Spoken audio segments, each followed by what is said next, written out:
FBI profiler Clint VamZandt did profile Heidi Allen's case and sent over the information to the Oz sheriffs on a psychological level of who had taken 18-year-old confidential drug informant Heidi Allen.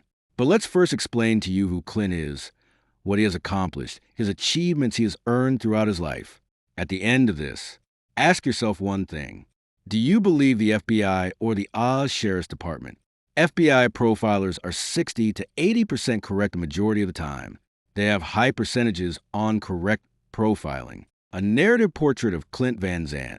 The ambition was etched into his consciousness long before he donned the badge. As a grade school student, Clint VamZandt did not merely dream of justice. He studied it. However, the path to the Bureau was not a straight line. It required the crucible of service. Finding his footing first as a special agent in U.S. Army intelligence during the Vietnam War. This formative experience instilled in him the discipline of gathering intelligence in hostile environments, a skill set that would soon become the cornerstone of his life's work. In 1970, VamZandt joined the Federal Bureau of Investigation, beginning a quarter-century tenure that would see him become one of the most respected minds in criminal profiling. He eventually found his home within the legendary Behavioral Science Unit, BSU. It was here, amidst the intersection of psychology and investigation, that VamZandt honed his ability to peer into the minds of those who broke society's laws. He was not just a hunter of men. He was an analyst of intent, mastering the nuance of human behavior to predict and prevent the next catastrophe. In the heat of the crisis, if the BSU was his laboratory, the field was his classroom. As the FBI's chief hostage negotiator, VamZandt stood on the razor's edge of history.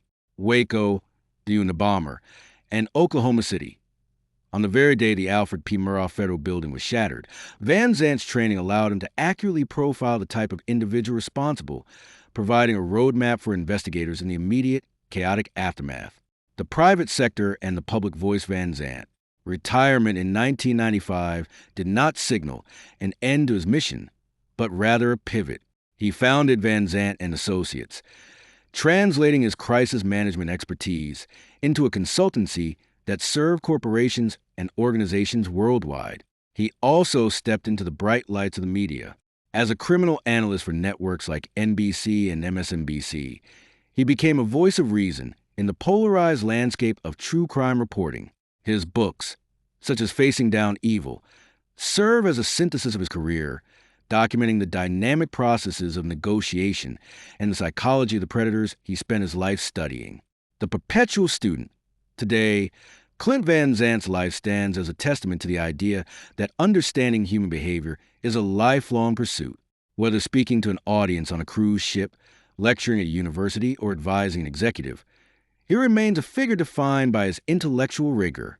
He reminds us that even in the darkest corners of human action, there is a pattern to be decoded, a crisis to be managed, and a professional who has dedicated his life to pursuit of the truth. Clint described who took Heidi Allen across state line. Listen to what he says about the arrest of Thibodeau brothers. One found guilty, one found not guilty. Gary Thibideau took the fall for a crime he did not commit. The person who committed this is somebody who was really interested. I mean, the community was interested in the case, but this is more interest. Obsessed. Could not let it go. This is somebody who'll be saving newspaper articles. What I suggested was, this is so bold, they're going to have other type of offenses in their background. You may see stalking, you may see other type of kidnappings. Did you think you maybe missed something in your evaluation? The Thibodeau brothers did not add up to my profile, so I was trying to figure out what I missed. You know, was it something that I didn't know about, that I didn't have a handle on? VamZandt was so confused with the Thibodeau brothers' arrest, he went back through his work. Bohrer held on to a large box of documents, newspaper clippings, of Heidi Allen for over 2 decades.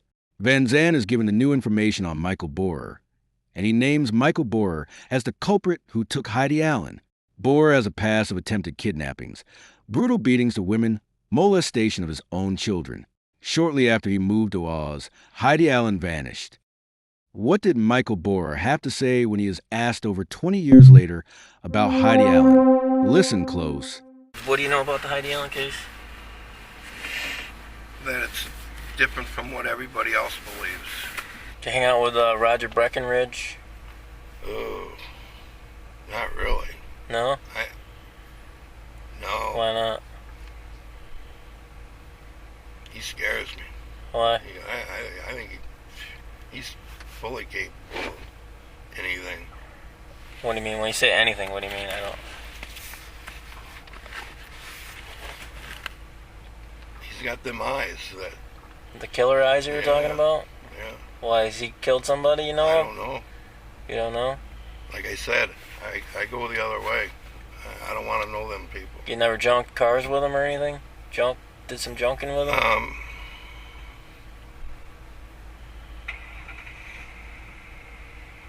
Which Breckenridge? Roger.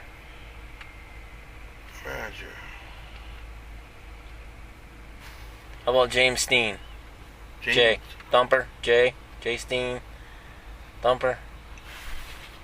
I know the name Thumper. The one that killed his wife up here in Pulaski? Or his ex? Vicky and Chuck Carr? You've never hung out with James Steen, Thumper, or whatever you want to call him? No. I know Roger Breckenridge, you never scrapped with him? Because they're saying they know you. They're saying that they scrapped with you. That's why I'm getting here to you. So many years ago. What? Roger Breckenridge is ringing a bell, but his face, and the same thing with Thumper, the face isn't coming to me. Right. You show me a picture of him, then I'll go, oh, that guy. Right. Let me ask you right up front. What do you think happened to Heidi? What was done with her body? No, what happened to her? Where is she? What happened to her? They made her disappear. Who's they? There's any number of places she could have ended up.